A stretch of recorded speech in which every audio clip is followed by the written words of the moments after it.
El hambre de los campesinos. Los campos del futuro.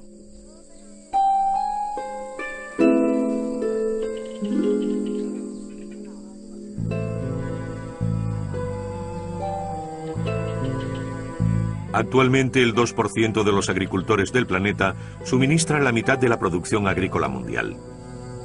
Lo logran a base de un uso creciente de abonos y pesticidas químicos.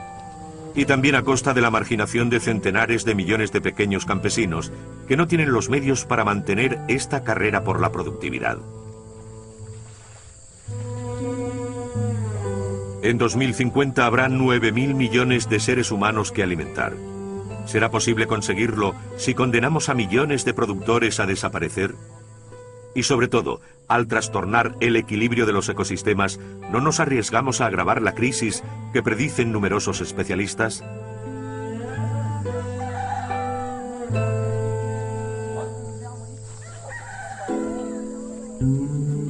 En Tam Va, en Vietnam, Nguyen Van Chien se dispone a plantar su segunda cosecha de arroz del año. Tía, ¿quieres que te eche una mano para sembrar?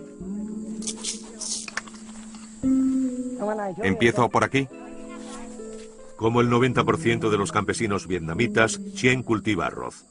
Además produce mandioca y té.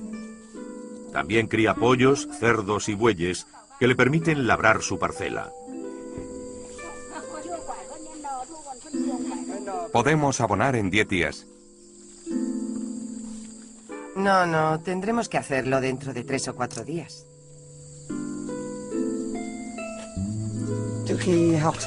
Después de la escuela tuve que hacer el servicio militar y al volver del ejército, como provenía de una familia de campesinos, he continuado trabajando la tierra.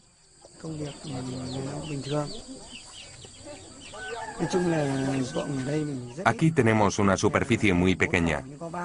Solo tenemos 1000 metros cuadrados de arrozal para las 4 personas de nuestro hogar.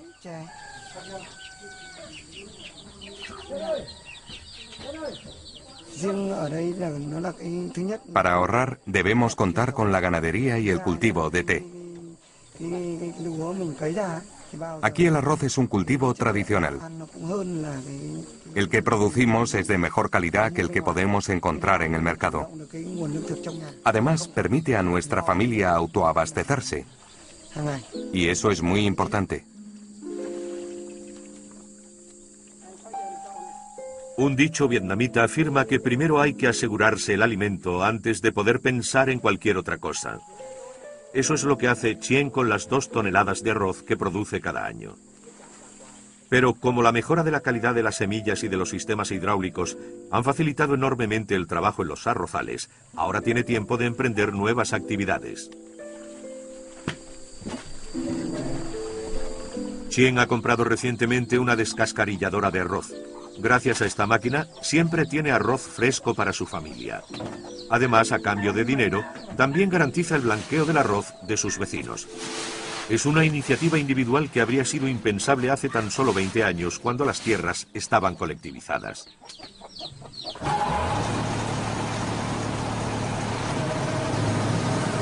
En esa época, los campesinos integrados en cooperativas debían producir para garantizar la autarquía de su provincia. Una política fuertemente desmovilizadora que llevó al país al borde de la hambruna.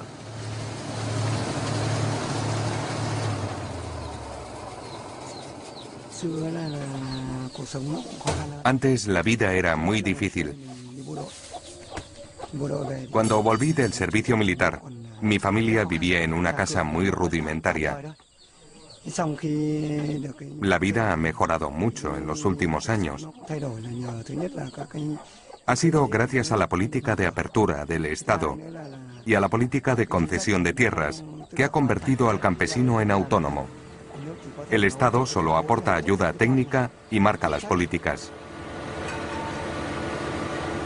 Chien ha recibido 2.000 metros cuadrados que podrá cultivar durante 20 años, aunque no sea oficialmente el propietario. Está obligado a dedicar una parte de estas parcelas al arroz, pero en el resto puede cultivar lo que quiera. Y como las necesidades básicas de su familia están garantizadas, ha podido arriesgarse a cultivar productos destinados al mercado como el té. Mientras tanto, el Estado sigue subvencionando semillas, abonos, agua y electricidad, haciendo que los costes de producción sean muy competitivos.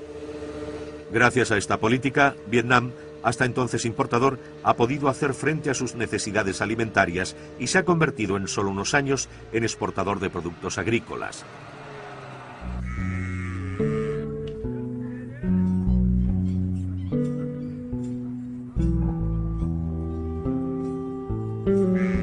Vietnam se ha beneficiado de la Revolución Verde, pero esta idea vio la luz en la India.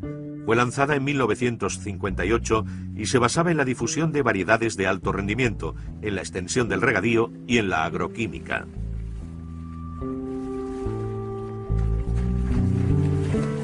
En algunos estados, como Punjab, ha permitido triplicar la producción de cereales en 20 años. Pero actualmente ha levantado las iras de muchos campesinos, para quienes este milagro se ha convertido en una pesadilla.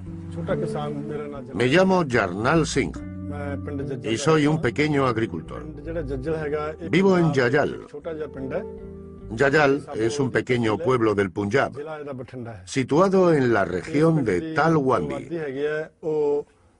en el distrito de Bathinda. Aquí hay 3.200 habitantes, repartidos en unos 500 hogares. Todos los habitantes son pequeños agricultores. Tenemos entre 1 y 3 hectáreas por persona. Casi cada hogar tiene un tractor. Los hemos comprado con nuestro dinero. Tuvimos que venderlo todo para comprarlos, nuestro oro y nuestras joyas. Pero en estos momentos estamos pasando grandes apuros. Me costaría explicaros por qué. Como los otros aldeanos, Jarnal creyó en los milagros de la Revolución Verde. Se endeudó fuertemente para comprar un tractor que debía permitirle trabajar mejor sus tierras. También aceptó intensificar sus cultivos. Los abonos químicos y las nuevas semillas debían permitirle incrementar su producción. Todas las empresas nos aconsejaban que labráramos nuestras tierras con tractores. Nos decían que obtendríamos una mejor cosecha y que así podríamos reembolsar nuestros préstamos. Pronto nos dimos cuenta de que era un error. La razón era que el precio del gasóleo subía y no teníamos suficientes ingresos para pagarlo. Mal adaptada para los campesinos que disponen de pocas tierras, la Revolución Verde también ha provocado un cambio en las prácticas agrícolas. Jarnal abandonó la alternancia tradicional entre el trigo y las leguminosas, que permitían que la tierra se regenerase sin abonos químicos. Reemplazó los productos hortícolas por el cultivo industrial del algodón. Ahora bien, la rotación trigo-algodón necesita más abonos y también más agua. Rápidamente la tierra y las capas freáticas, favoreciendo la proliferación de insectos y plagas. Resultado, el uso de pesticidas en el Punjab se ha multiplicado por 12 en 35 años.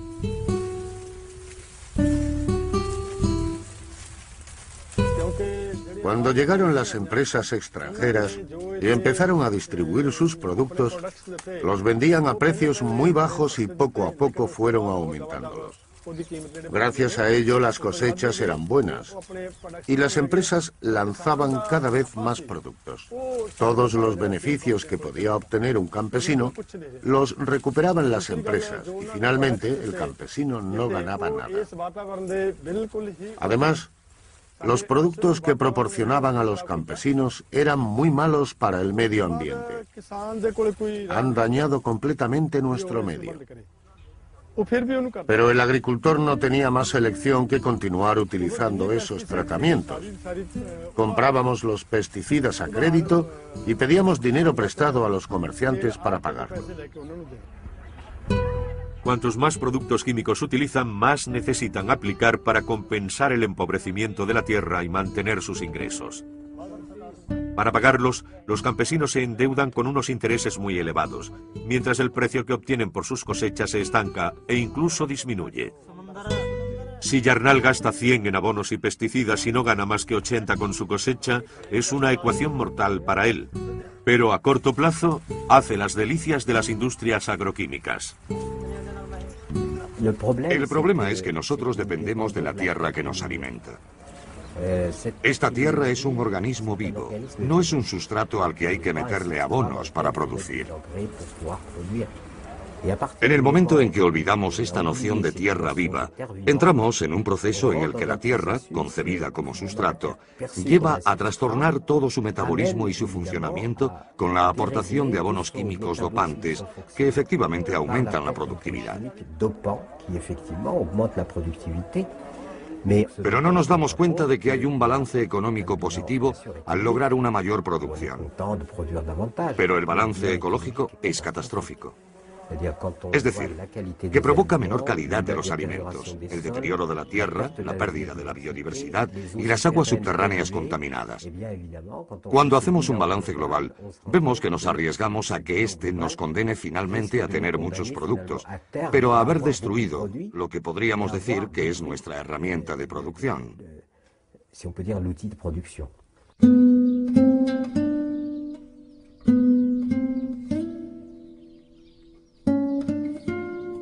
En Argentina la agricultura también ha registrado profundos cambios. En los años 90 desapareció cerca de una tercera parte de los campesinos. El interior del país se ha desertizado. Más de 600 poblaciones prósperas en otros tiempos se han convertido en pueblos fantasma. La introducción de los cultivos transgénicos que necesitan grandes inversiones en semillas y productos químicos y la especulación de la tierra han llevado a una extrema concentración de las tierras en manos de unos pocos.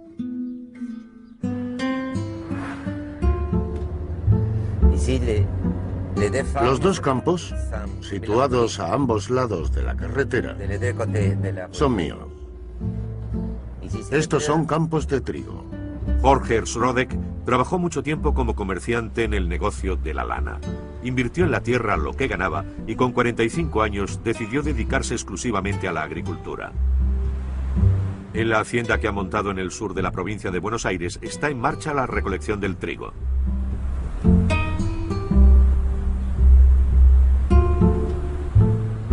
Aquí, esta es una extensión de 5.000 hectáreas, de las cuales se dedican 2.500 hectáreas a la ganadería y otras 2.500 hectáreas a la agricultura. Este año sembramos 1.300 hectáreas de trigo, que estamos cosechando en este momento, y tenemos otras 1.200 con un cultivo de soja que recién empieza. En lo que es la parte de agricultura de este campo, el modelo agrícola, la rotación es siempre trigo-soja. Y ahora me voy a bajar a abrir la tranquera. Jorge explota cerca de 1.500 veces la superficie cultivada por Yarnall en la India y 25.000 veces la trabajada por Chien en Vietnam.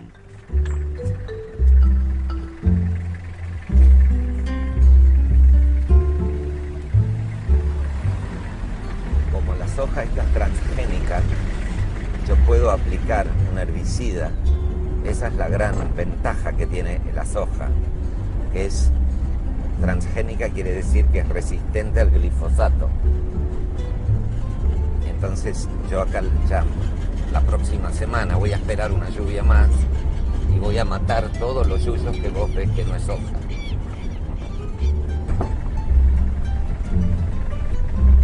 En las grandes propiedades, el uso intensivo de herbicidas como el glisofato, comercializado por Monsanto bajo el nombre de Roundup, permite sembrar sin labrar la tierra y sin preocuparse por las malas hierbas. La ventaja principal de la siembra directa es la conservación del suelo por un lado y la conservación de la humedad. Al no dar vuelta a la tierra conserva mucho mejor la humedad.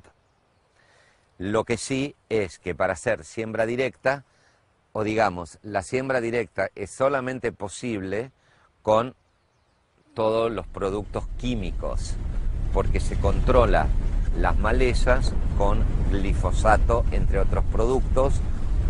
Te reduce los costos de producción porque las labores son mucho menores. Vos acá sembrás por un lado y después pasás los herbicidas.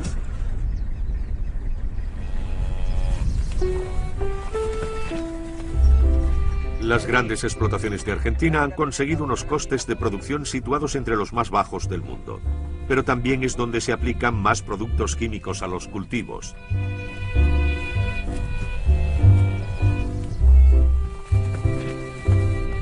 Sin embargo, Jorge, a diferencia de muchos otros grandes propietarios, continúa dedicando la mitad de sus tierras a la ganadería.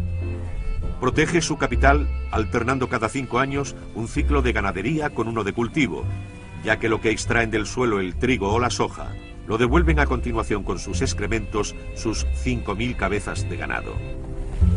Pero sigue dependiendo de las multinacionales agroquímicas que intentan imponer sus semillas transgénicas para vender mejor los herbicidas que las acompañan. Aquí en Argentina el glifosato tuvo el monopolio muchos años. Monsanto ganó fortunas en Argentina porque usó la Argentina para experimentar con todo lo transgénico para después poder vender al precio que ellos querían el glifosato.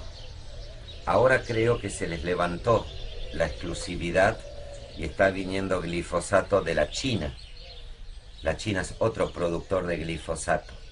Y en la medida que haya más y más productores de glifosato, más allá de los royalties que tengan que pagar, suponemos que por lo menos, no sé si va a bajar mucho el precio, pero sí sé que salimos de esta horrible dependencia que tenemos en lo que respecta al glifosato a Monsanto. Explotar es la expresión que mejor define la función del minero. Vacía una mina y va a buscar otro filón. Mientras que el agricultor cultiva, mantiene, mejora y protege. Son dos filosofías que no tienen nada que ver una con otra. Te lo pongo ahí. En Blasí, en la región de Borgoña, Philippe Collin se ha asociado con otros 2 agricultores para cultivar 320 hectáreas de tierra cerealistas. Lo ideal sería limpiar un poco antes, pero nunca tenemos tiempo de hacerlo todo. Solemos hacer las 2 cosas a la vez. Son las prisas de antes de la siega. Hay que hacer sitio en los hilos a la cosecha de trigo, escanda, guisantes o lentejas. Yo soy un campesino. No soy propietario de mi tierra, o no de buena parte, da igual. Pero hago lo que yo he elegido. Organizo mi trabajo, mis producciones. No soy un mandado de un latifundio de Argentina o de Brasil, que tienen sistemas muy eficaces. Ven a hacer contrapeso. Ponte en ese lado. ¿Vale? Ahora Philippe se dedica a la agricultura ecológica, pero durante años también creyó en los milagros de la agroquímica.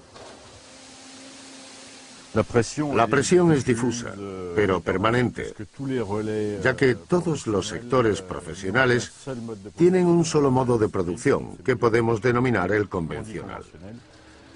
De hecho, este es un modo de producción completamente sometido a los proveedores de productos fitosanitarios, las semillas tratadas, los abonos y, por otro lado, a las cooperativas, que recuperan la mercancía de mala calidad y necesitan cada vez más volumen.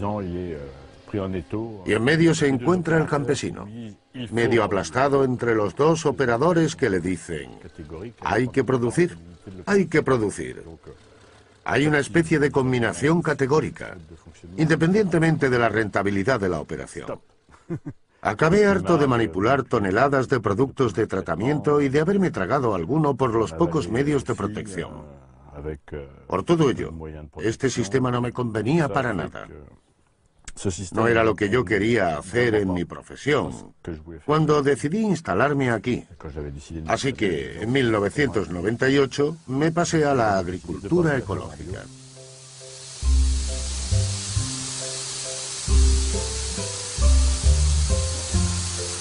La agricultura ecológica prohíbe la utilización de abonos o pesticidas químicos.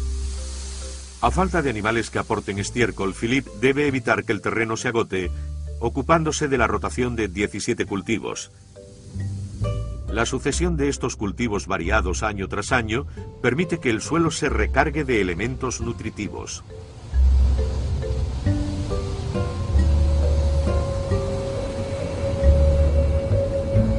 Normalmente no debería hacer eso.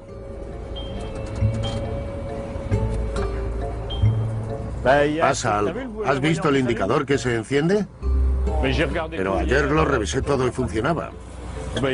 Se queda así permanentemente. Está claro que le falta el perno.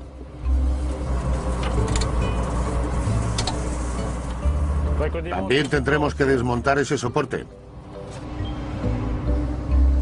Bueno, ya está. Los modelos modernos de agricultura están todos basados en reproducciones en laboratorio de la química del suelo. Son modelos completamente químicos que hacen que la naturaleza del suelo no intervenga. Nunca. Bueno, un poco, pero no sabemos calcular los millones de animales, bacterias e insectos que hay en el suelo y que viven en simbiosis con las raíces. A todo ello no se le presta atención. Hay cosas apasionantes a investigar en la agricultura ecológica, pero eso no interesa a nadie porque no da beneficios. Los guisantes que hoy recolecta Philippe compiten directamente con la soja transgénica producida en masa en Argentina para alimentar al ganado. Este, por ejemplo, es un cultivo interesante, pero cada vez se abandona más, porque comporta muchas obligaciones y porque Europa ha tomado la decisión de depender de las Américas en materia de producción de proteínas vegetales.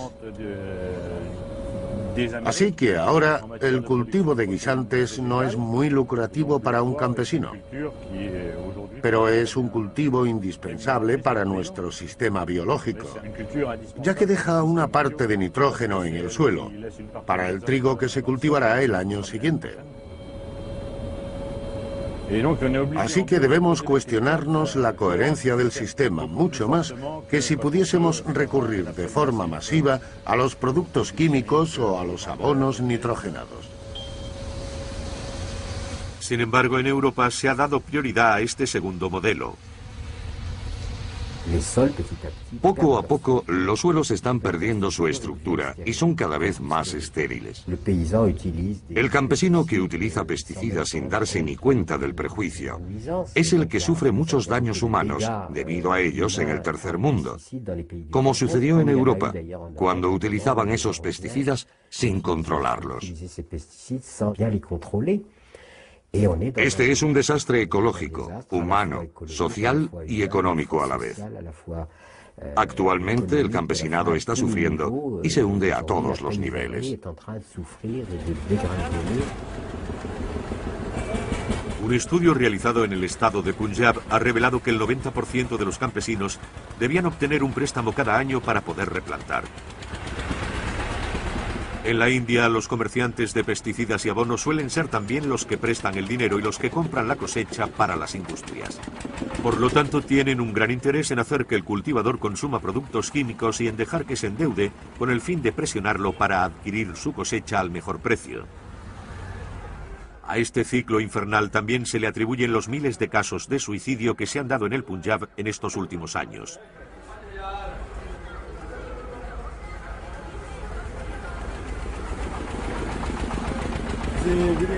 ¿A qué precio vende productos como el Confidor?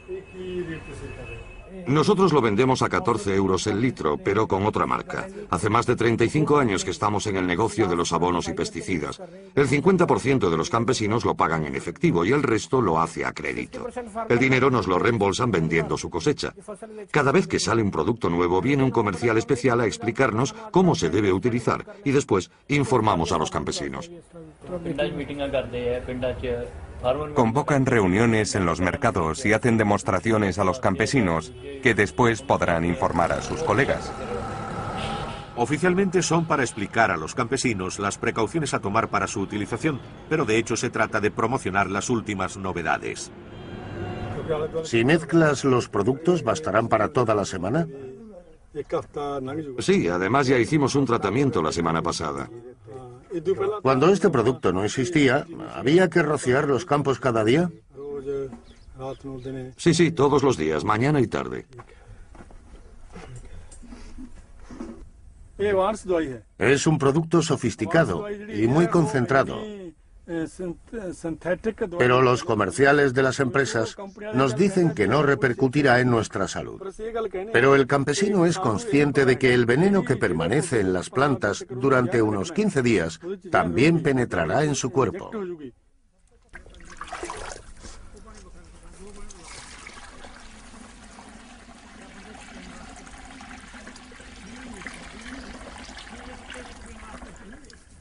La aplicación debe hacerse de una forma especial. El gobierno y los centros de agricultura deben suministrar las protecciones, pero nunca llegan hasta los agricultores. Los campesinos se espabilan como pueden. Tienen que arreglárselas. A las empresas les da igual, porque venden sus productos a los comerciantes que después se los venden a los agricultores y éstas no se preocupan de dar los equipamientos. Van a ver al comerciante, se meten su parte de beneficios en el bolsillo y se van a sus casas. Les da igual salvar al campesino o informarlo, no les importa. Sin embargo, por pura formalidad, de vez en cuando reúnen a 2 o 3 campesinos y les explican más o menos lo que hay que hacer para protegerse. Pero eso solo ocurre de vez en cuando.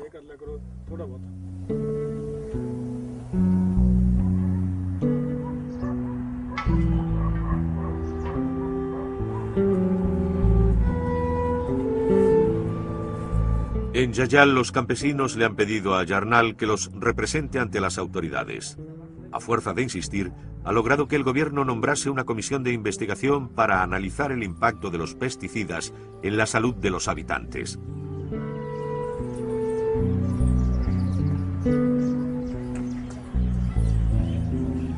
Llegaron al pueblo unos epidemiólogos y certificaron 26 defunciones por cáncer solamente entre los años 2002 y 2004, una tasa de un 50% superior a la observada en una zona de referencia en la que el consumo de pesticidas era de 0,30 litros por hectárea, mientras que en Yayal era de 11 litros. Los productos que aplicamos se han infiltrado en la tierra con las lluvias. No solo contaminan nuestro aire, sino también los suelos y el agua. Y las consecuencias no son únicamente los casos de cáncer. También hay gente con problemas de columna vertebral. Hay muchos casos de enfermedades en la piel, de asma, y si no me equivoco, en este pueblo han muerto al menos 10 personas de un infarto en el transcurso de este mismo periodo. ¿Cuántos años tiene? 1 año y medio. ¿Cuánto hace que le salió esto? También 1 año y medio. Desde que le damos medicación está mejor. ¿En qué trabaja su marido? Es jornalero. Yo también trabajo en la recolección de algodón. ¿Sabe por qué le ha ocurrido esto? Es a causa de los pesticidas.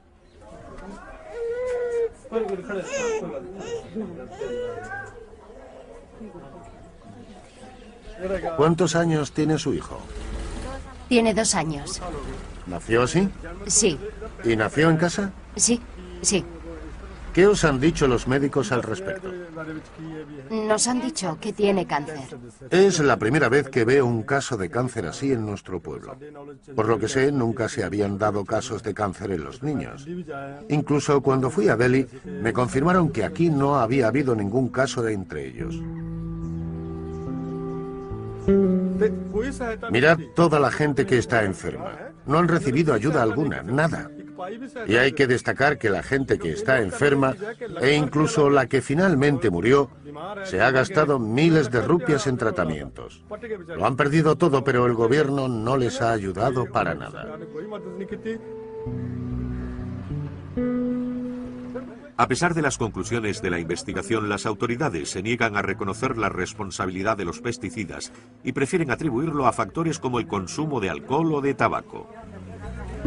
Pero en el dispensario en el que tratan a los aldeanos, el doctor Tej Ram Garg culpa a la contaminación. Un estudio mostró que en el agua que beben los habitantes se encuentran restos de pesticidas muy superiores a los límites fijados por la Organización Mundial de la Salud. Son conscientes de los problemas, pero creo que las obligaciones económicas son las que les empujan a hacer uso de pesticidas y abonos de forma prolongada, para obtener buenos rendimientos. Así que creo que el agua es la causa. Lentamente ellos absorben dosis cada vez más elevadas de pesticidas en su cuerpo y esto provoca cambios, que en términos médicos podríamos definir como mutaciones celulares. Sin duda provoca unos efectos. Eso significa que las sustancias que aplicas a la tierra después te las encuentras en tu cuerpo y resulta que estas son perjudiciales fisiológicamente. En mis conferencias le digo a la gente que actualmente hay tantas sustancias nocivas en los alimentos, visibles e invisibles, que cuando nos sentamos a la mesa, en vez de desearnos buen provecho, deberíamos desearnos buena suerte, ya que no sabemos qué estamos ingiriendo. En Francia, los consumidores se preguntan cada vez más por lo que ponen en sus platos. El creciente éxito de los productos ecológicos lo demuestra. El mercado crece cerca de un 10% al año desde 1999. Sin embargo, la agricultura ecológica sigue siendo una elección arriesgada, porque el rendimiento es mucho más irregular que el de la agricultura convencional, que utiliza abonos y pesticidas químicos.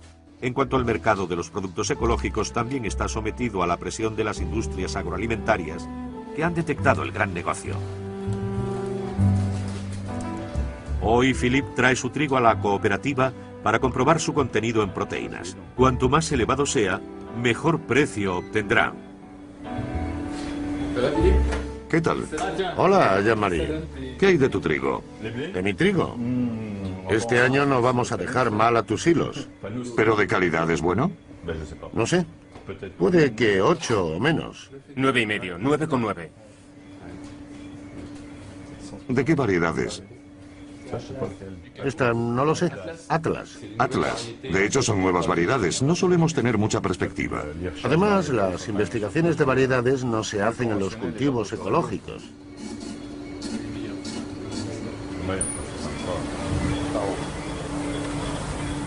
Vamos a echar un vistazo a la torre. El precio de lo ecológico es mucho más elevado, porque la productividad es mucho más baja, sobre todo en cereales, y además no tenemos asistencia técnica. Los circuitos de distribución son mucho más largos y trabajamos con pequeñas cantidades. Estas son algunas de las razones que motivan la diferencia de precios entre lo ecológico y lo convencional. Carrefour, por ejemplo, está haciendo su agosto con ellos. Así que actúan con los pequeños agricultores de productos ecológicos como con los otros. Rebaja tus precios o vamos a encontrarlo más barato en otra parte. Y así lo hacen. Hay un montón de países que son capaces de producir más barato que en Europa. Es curioso, hay un montón de gente que tiene vértigo. Menos el jefe, que no puede decirlo. Si nos fijamos en dos países vecinos como Francia e Italia, podemos constatar que han generado sistemas agrícolas y modos de consumo completamente diferentes. Los italianos han desarrollado ampliamente la agricultura ecológica y los consumidores italianos también están mucho más ligados a la idea de producto de calidad y están dispuestos a pagar, porque en Italia los alimentos son más bien caros. Esta es su elección política. Francia ha hecho una elección totalmente distinta, la de centrarse en seguir la ideología que prevalecía en los años 70, cuando el presidente de la República de la época dijo que la agricultura debía ser el petróleo verde de Francia. No hay que olvidarse de esta declaración, ya que ha condicionado todo el desarrollo y la concentración de la agricultura francesa entre los años 70 y hoy. Los italianos han elegido caminos radicalmente diferentes, pero también han mantenido a más gente en el campo, mientras que en Francia todo el mundo se ha trasladado.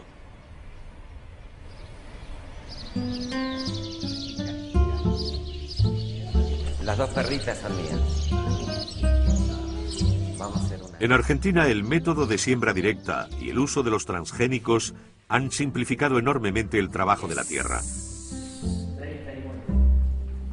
En su hacienda, Jorge solo tiene empleados a 5 trabajadores, 1 por cada 1000 hectáreas.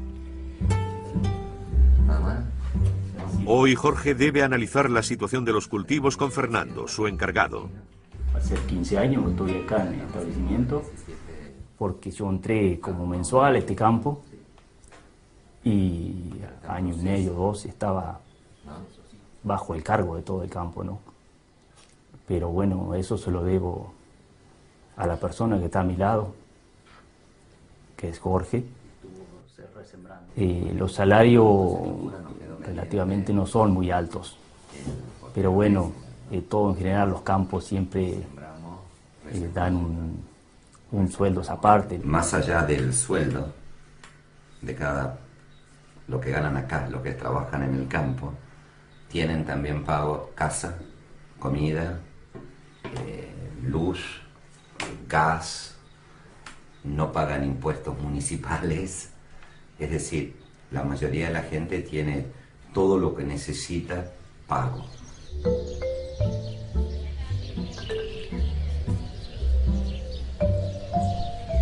Yo te lo puedo decir en términos generales lo que cuesta implantar una tonelada de trigo. Sin los gastos de recolección, cuesta entre 100 y 120 dólares por hectárea.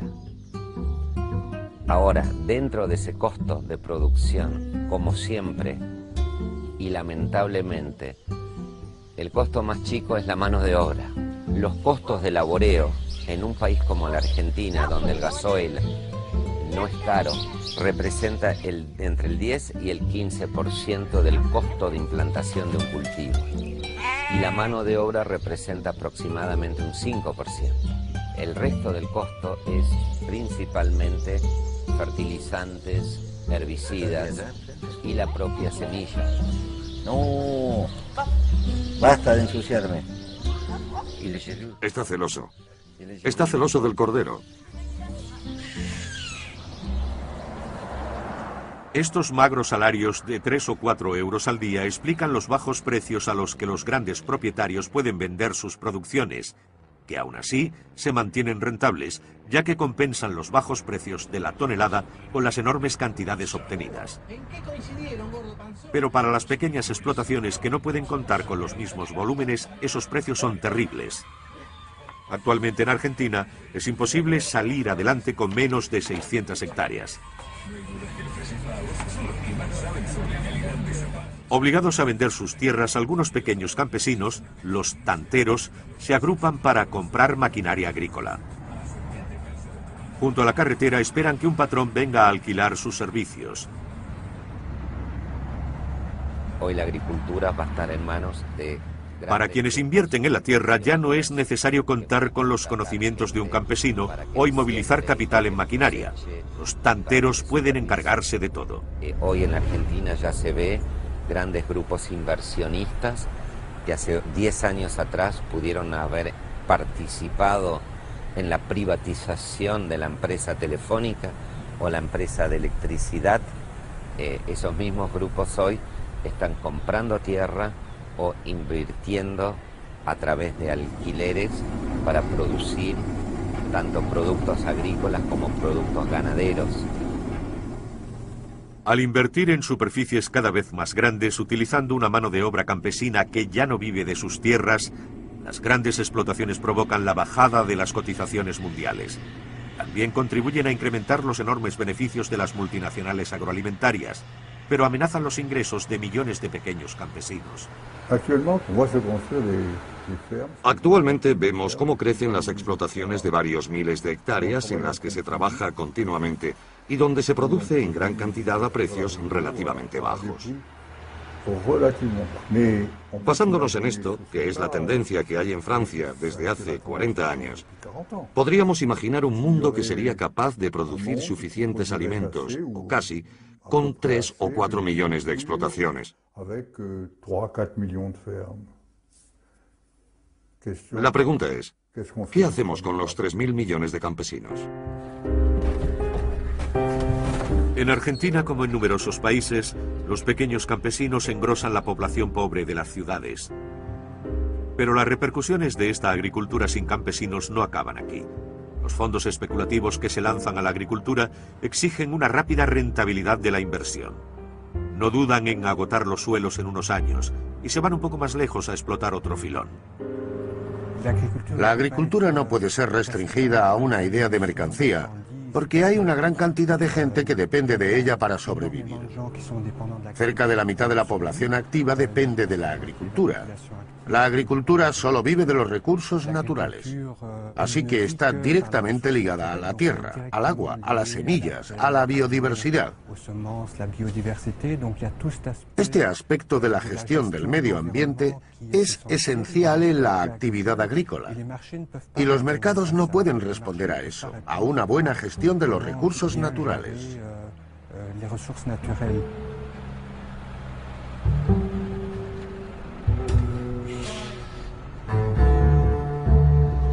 Actualmente Argentina exporta 2/3 de su producción agrícola. Y mientras en los puertos del país los barcos continúan transportando soja y trigo a otros países donde se encuentra la clientela solvente, una parte de la población ya no tiene para comer.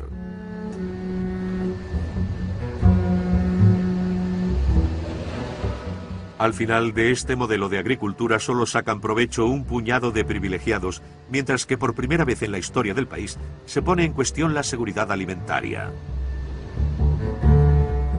La agricultura industrial suele estar orientada hacia los mercados exteriores. Ocupa muchas tierras. Está fuertemente mecanizada. Realmente no tiene un impacto en términos sociales, de trabajo o de medio ambiente. Hasta nuestros días no nos hemos convencido del impacto positivo que este tipo de agricultura ha tenido sobre el medio ambiente. Más bien al contrario.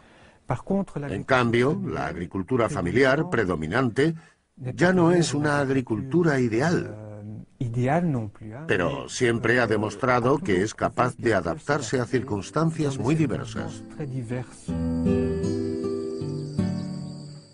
En Tam Va, Vietnam, los pequeños agricultores han sabido adaptarse a las posibilidades que les ofrecía la reciente apertura económica del país. Algunos también se han puesto a producir para los mercados locales e incluso internacionales, pero han sabido limitar el riesgo diversificando sus actividades y manteniendo un equilibrio entre producción para sobrevivir y producción con vocación comercial. Cabe destacar que han puesto en marcha un sistema que les permite explotar las débiles superficies de las que disponen sin agotar sus recursos. Las hojas de mandioca que Chien cultiva sirven para alimentar a los peces de su estanque. Los tubérculos de la planta alimentan a los cerdos, que a su vez proporcionan el abono para los arrozales y los campos de té. Mirad, están comiendo. Para nosotros, la cría porcina y bovina es un medio de mejorar nuestro nivel de vida. Los cultivos secos y la piscicultura son más bien para nuestra alimentación. Pero la cría de cerdos es la que realmente nos permite ganar el dinero necesario para comprar los bienes de consumo de la familia.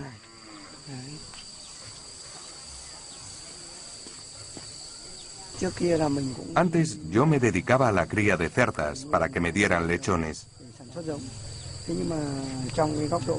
Sin embargo, como mis pocilgas no estaban muy bien adaptadas para esta actividad de reproducción, me especialicé en el engorde de cerdos.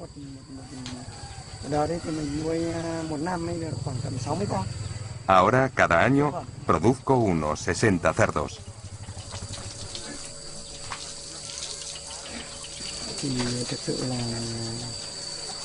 Vivimos en una región atrasada, una zona con dificultades, Así que hay políticas a favor de los campesinos que tienen proyectos prometedores, como la cría. Por ejemplo, nosotros podemos obtener un préstamo a un interés preferencial entre el 0,5 y el 0,7%. Aquí tenemos una agricultura familiar que obtiene ingresos suficientes para invertir y que trata de tener más en cuenta este equilibrio. Por una parte, el de la producción y por otra, la de los medios de producción de que disponen. Deben prestar atención a la fertilidad del suelo, a no utilizar demasiada agua, que es un bien escaso en algunas regiones. Deben intentar maximizar los créditos para poder reembolsar los préstamos, etc. Si da trabajos a otro y a la unidad familiar, podemos constatar que esta agricultura familiar es dinámica.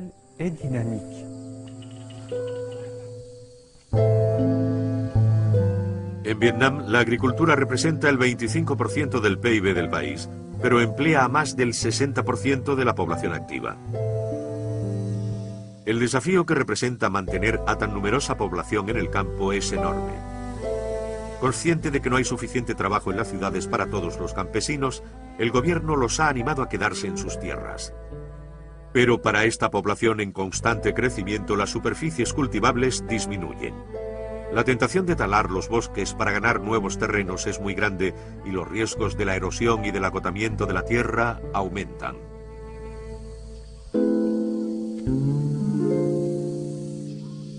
En Tambá, los campesinos como Chien parecen haber entendido el alcance del peligro.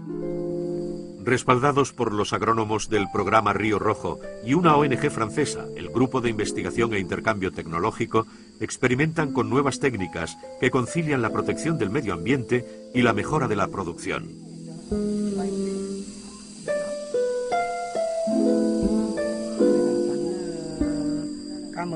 Esto es mandioca de la variedad KM60. Y esta es la variedad a hojas de bambú. Antes, las colinas sobre las que nos encontramos tenían más pendiente. Nosotros hemos intervenido recientemente en las laderas y hemos creado terrazas. Gracias a eso, ha aumentado mucho el rendimiento, un 40% más que en las superficies sin terrazas. Esto es una prueba que después podrán poner en práctica los otros campesinos. Primero he creado unas terrazas y después he plantado especies antierosión. Cuando lleguen a cierta altura, las cortaré para fertilizar la tierra con ellas. La mandioca es muy sensible a los productos químicos. Los tubérculos de la mandioca se pudren si entran en contacto con herbicidas. Así que aquí solo se puede desbrozar a mano. Con el té ocurre lo mismo. Hay que limitar estrictamente el uso de herbicidas. Pero como es un cultivo comercial, las malas hierbas deben ser escasas. Por ejemplo, en las colinas de ahí abajo hay muy pocas malas hierbas, porque aplicamos todas las novedades técnicas.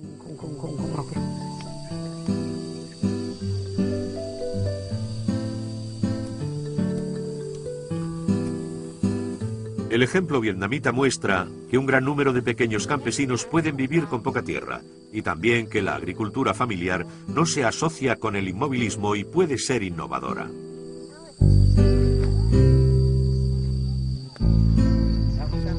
Chien utiliza pocas máquinas y no depende del coste de los carburantes. Además, limita voluntariamente el uso de abonos químicos y de pesticidas que de todos modos serían demasiado caros para él.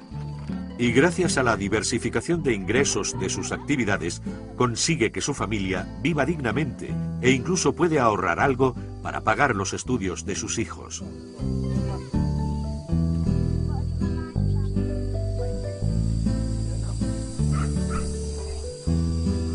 El modelo de agricultura que él practica, la agrosilvicultura, interesa cada vez más a los especialistas, ya que permitiría duplicar sin consecuencias negativas los rendimientos en los países del sur, donde la necesidad de alimentos será más apremiante.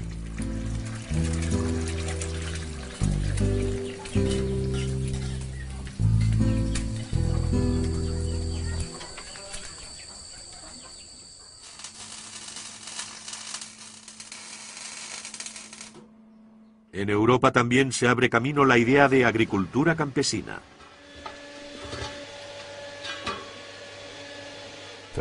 El problema de la agricultura convencional es que actualmente está tan sometida a los costes energéticos que el día que el precio del petróleo se duplique o triplique, lo que es muy probable, sus costos serán algo excesivos. Mientras tanto, la agricultura ecológica, que en cuanto a energía solamente utiliza la mecánica para mover los tractores, conseguirá superar la crisis de la energía con menos dificultades, porque nosotros consumimos cerca de 1/4 parte de la energía que gasta la agricultura convencional en forma de abonos, productos de tratamiento, transportes de mercancía y así sucesivamente. El segundo aspecto, evidentemente, es que la agricultura convencional lleva menos de 50 años al nivel de intensificación actual. Y los problemas medioambientales, ecológicos, de biodiversidad y de parasitismo creciente empiezan a preocupar incluso entre la comunidad científica, que pensaba que siempre tendría una solución para cada problema. Para mí, la agricultura ecológica es la única de futuro, al menos es la que se practica mayoritariamente en el planeta en términos de superficie.